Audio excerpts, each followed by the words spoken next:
A sign marks the Microsoft office in Cambridge, Massachusetts.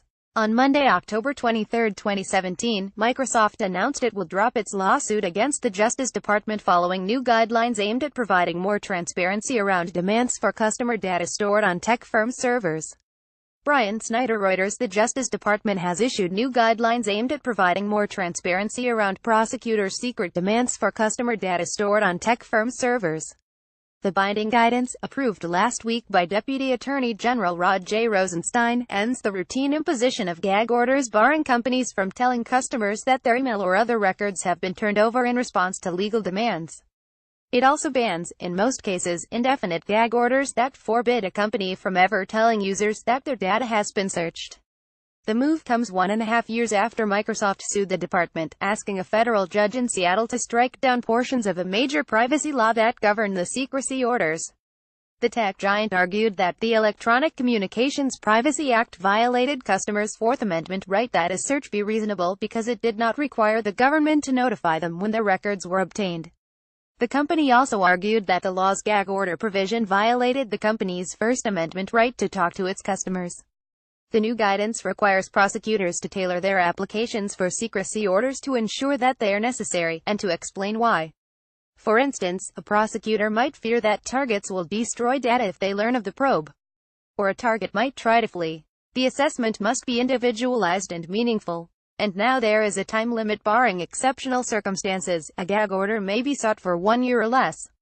The change is a recognition that privacy laws passed in the 1980s have not kept up with the advent of cloud computing, in which people, at the press of a button, create and store data in servers that they do not control.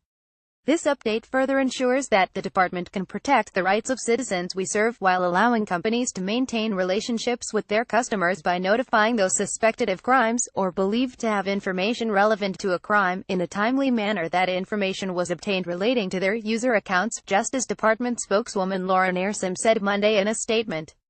This is an important step for both privacy and free expression, Microsoft's president and chief legal officer, Brad Smith, said Monday in a blog post. It is an unequivocal win for our customers, and we're pleased the DOJ has taken these steps to protect the constitutional rights of all Americans. As a result, Microsoft announced that it plans to drop its lawsuit. But it wants Congress to pass legislation to put a 90-day limit on non-disclosure orders unless the government asks for them to be renewed. When Microsoft filed its case in April 2016, it noted that, in the previous 18 months, it had received 5,600 federal demands for data and that almost 2,600 were accompanied by obligations of secrecy. Further, more than 2/3 of those, about 1,750 orders, had no fixed end date. In short, we were prevented from ever telling a large number of customers that the government had sought to access their data, Smith said.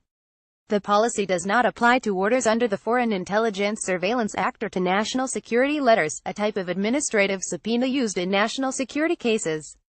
Chris Calabrese, vice president of policy at the Center for Democracy and Technology, a privacy organization, applauded the move. But, he said, it is no substitute for statutory reform. The move matters for Americans whose data is secretly obtained in criminal probes that never lead to prosecution, but who never find out because of indefinite gag orders. This has become much more of a problem as people store their emails and other sensitive data in the cloud. They're not expecting that it's an all-you-can-eat buffet for the government, said John McKay, a former U.S. attorney in Seattle who is now a partner at Davis Wright Tremaine.